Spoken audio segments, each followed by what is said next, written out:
Do you think that the average person is wealthier or less wealthy now versus 300 years ago? I mean, massively more wealthy. You can eat pot brownies, play Xbox, and have air conditioning in a jalopy car and not even have a job in today's world. Back then, you starved. You just starved because you had to go out and kill what you eat, you know? There was no food. If you wanted music back then, you had to hire an entire quartet to show up, so you had to basically be royalty. Now, we had a radio listener that was a homeless lady that had a radio transistor thing that she could listen to. I mean, it's like we just have a lot more wealth simply because exchange creates wealth. Exchange creates wealth. And things aren't finite. Every time there's a good, service, experience, or something that happens, that exchange brings two parties to be wealthier. Back to this whole concept of scarcity versus abundance. Scarcity is fear, doubt, worry. It's looking to take more than you give. It's thinking that someone else is going to do everything for you. It lacks responsibility. It's always in fear of something, not being enough. And it's this notion of the finite pie. Another useless fact about me that will relate to this story, I always kind of want to be a rock star. Maybe that's why I have long hair and all that kind of stuff. I actually host a rock star party once a year.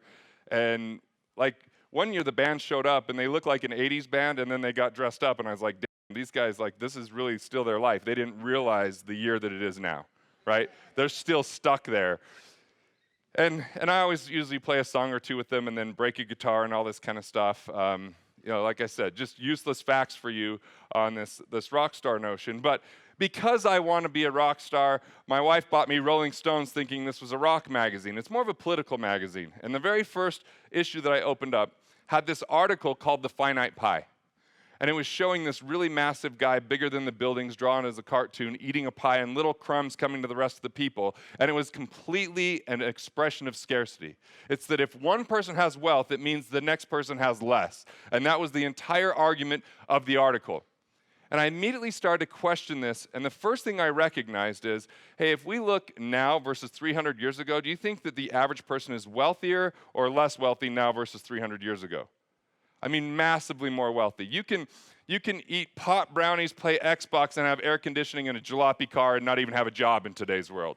Back then, you starved. You just starved because you had to go out and kill what you eat, you know? There was no food. If you wanted music back then, you had to hire an entire quartet to show up, so you had to basically be royalty. Now, we had a radio listener that was a homeless lady that had a radio transistor thing that she could listen to. I mean, it's like we just have a lot more wealth simply because exchange creates wealth.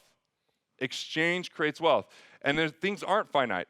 Every time there's a good, service, experience, or something that happens, that exchange brings two parties to be wealthier. So, for example, let's say I was going to sell you this book, right? I know what's in the book. I wrote it. Do you have this book yet? Did I give this to you yet? Let's say I was going to sell you this. Do you have this? Okay, see, it's a little bit more valuable now that you don't already have it, right? So this sells for like $400, right? But I wrote it. I'm on it, so I don't really need it. So it doesn't have a lot of value to me. Now, could you get this and have it be worth more than $400 for you? Could I be winning as well if you paid me $400? So both of us end up wealthier, right? Thanks for participating. I'll just give it to you. I'm not actually trying to sell you anything. And plus, you may not know him, but he helped me out when I was in Atlanta, so I'm helping him out. Just a little gift back, a little reciprocation. But see, two parties can end up wealthier. You can hire someone. They can do something for you that you couldn't do as efficiently or you may not want to do. And by the way, there's people out there that are sick enough to do the things that you hate. Right? The woman that organizes my garage is crazy. And she loves it. She works extra hours for no pay because it's part of her obsession. Right? Or once the New York Post wrote about me, they said, if you follow Gunderson's principles in killing sacred cows, then we're never going to have garbage men. No one wants to do these kind of jobs. But what they don't realize is just up the street from where we're recording here, there's a place called Brigham City, Utah, where the head of the sewage treatment plant loves his job. He will talk to you literally about crap all day if you let him. People are just weird, right? You got to love it. There's this divinity to diversity, and there's people that are willing to do things that you're not as good at that allow you to leverage your time to do what you do very best, and that's why wealth can exist. And if we all had the exact same abilities, we had all the same preferences, then it would be really hard to become wealthy because we'd just be loners all the time doing everything on our own. So, scarcity, the finite pie. When I wrote Killing Sacred Cows, that's the most important chapter. Because no matter what philosophy, strategy, anything else happens, if you're in scarcity, you're never going to feel wealthy. You're never going to feel truly happy. You're going to have plenty of stress that's invading into your life. And my intention with everything that we do here is it leaves you feeling three feelings. Number one, peace of mind.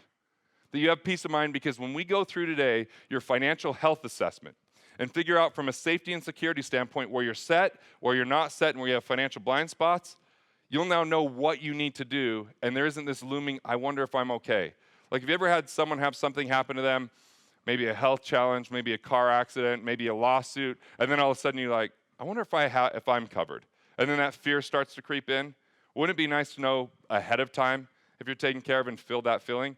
The second thing is, I want to help you boost your cash flow. I want to help you keep more of every dollar that you make. Rather than letting Uncle Sam, rather than letting Wall Street, rather than letting financial institutions or insurance company take more than their fair share, because let's face it, the game is rigged against people. It is. I mean, if you're a financial institution, what do you want from people? If you're a bank, what are you looking for? Money, how often do you want it? And how long do you want to hold on to it for? And if someone wants to take a withdrawal, how much do you want to give them back? Okay, now you know the rules, right? They're pretty simple rules. That's why it's rigged against people. Because in this world of accumulation, we're taught high risk equals high return, save early, save often, put money in whether the market's going up or down, and yet that's not the rules that they're playing by. They're high risk. What's their high risk? Your money's at risk. They're getting paid whether you make money or not. Obviously, they'll get paid more if you make more. They're completely in the business as a financial institution on cash flow. So we're going to focus on cash flow investing and improving your cash flow. Instead of me asking for you to save more money and cut out things in your life, I want to find more money while we're here like a financial detective. You've got workbooks. We're going to go through it. You're allowed to hoop and holler and yell from the back of the room. That's totally cool, because it's kind of exciting to have money coming into your life.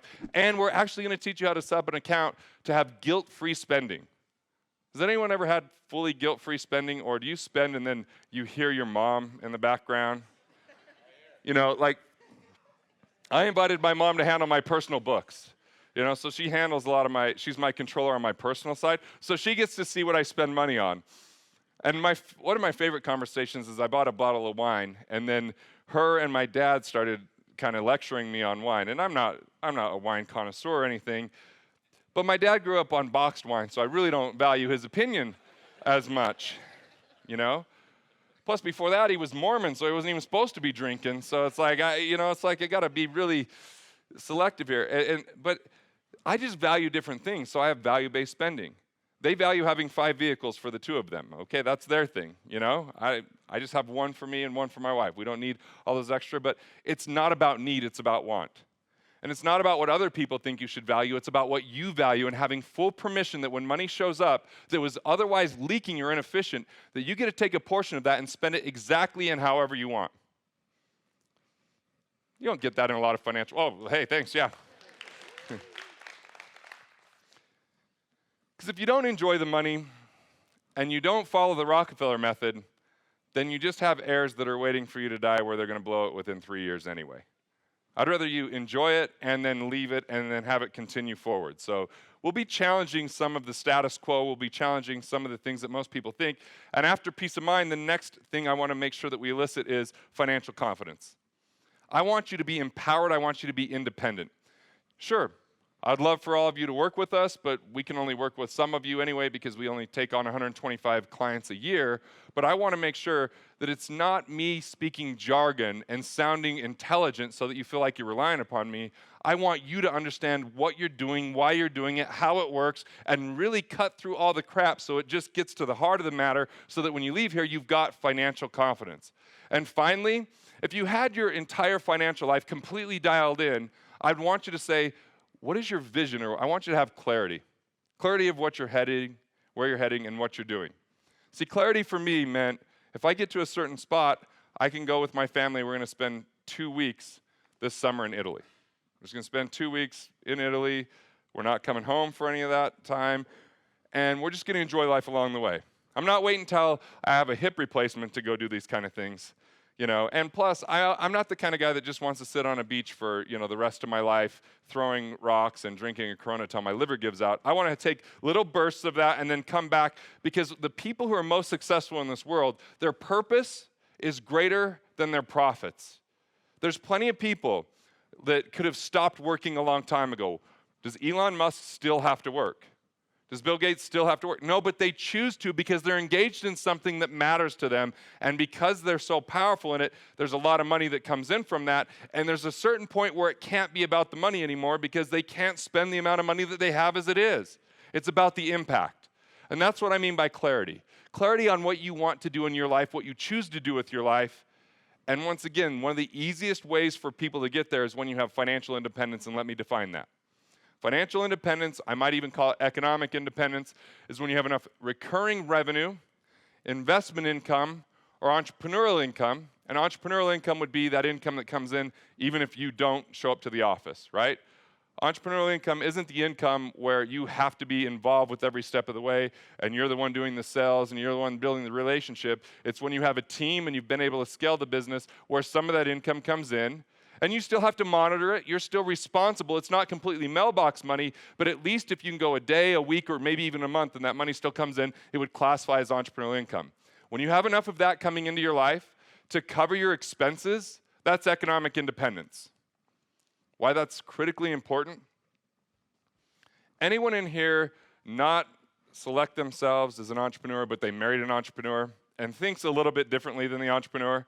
Like possibly thinks they're too aggressive, you want more stability than they have to offer. Economic independence means that we don't have to compromise and say, okay, I'm not going to spend money and invest in my business. I'm going to make sure that everything goes to the family. No, if you have economic independence, that's the permission slip for you to swing for the fences in what you're doing, knowing that your family is taken care of, you have your foundation handled, that you're going to be okay. You're not going to be out on the streets selling your home or begging for food or having to go to in-laws or any of that kind of stuff, simply because economic independence is a state that most people never achieve in their life because of the accumulation philosophy.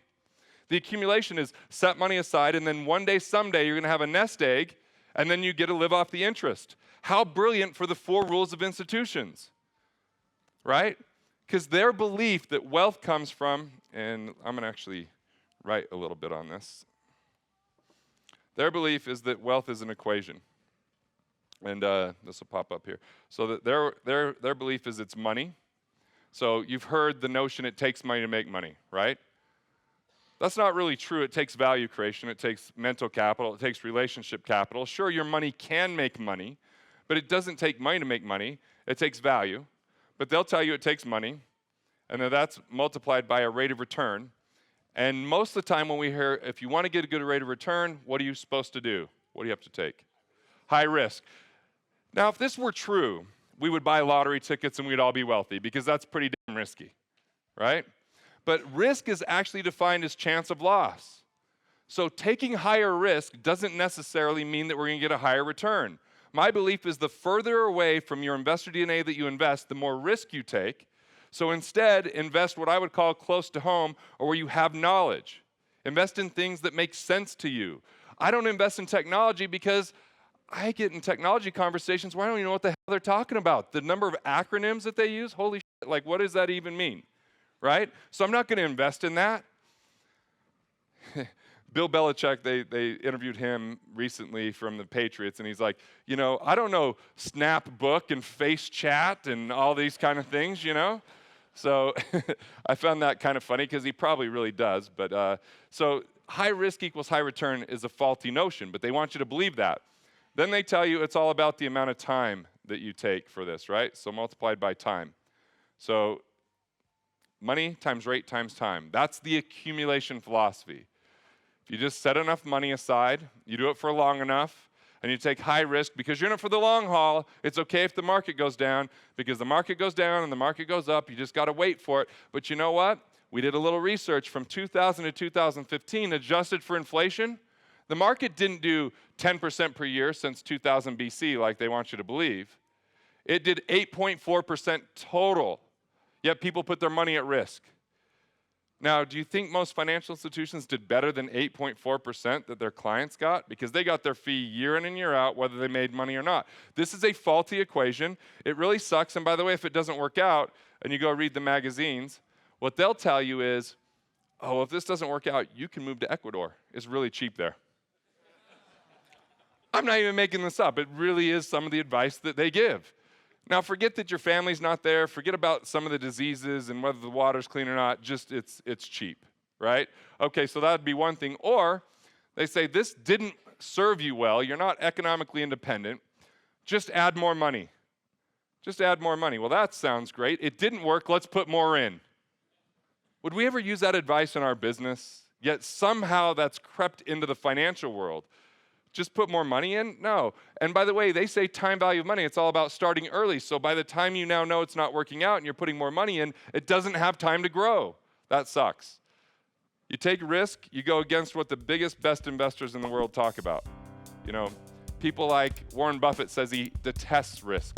He hates it so much that the most risk he's willing to take is he might eat cottage cheese the day after expiration, right? You know his rules, like number 1, don't lose money. Rule number 2, refer back to rule number 1. Most of the people in the world would have a lot more money if they just protected their downside. Want to master your money? Want to figure out the things that you could do to improve your finances? Click here and check out more videos like this on Money Matters.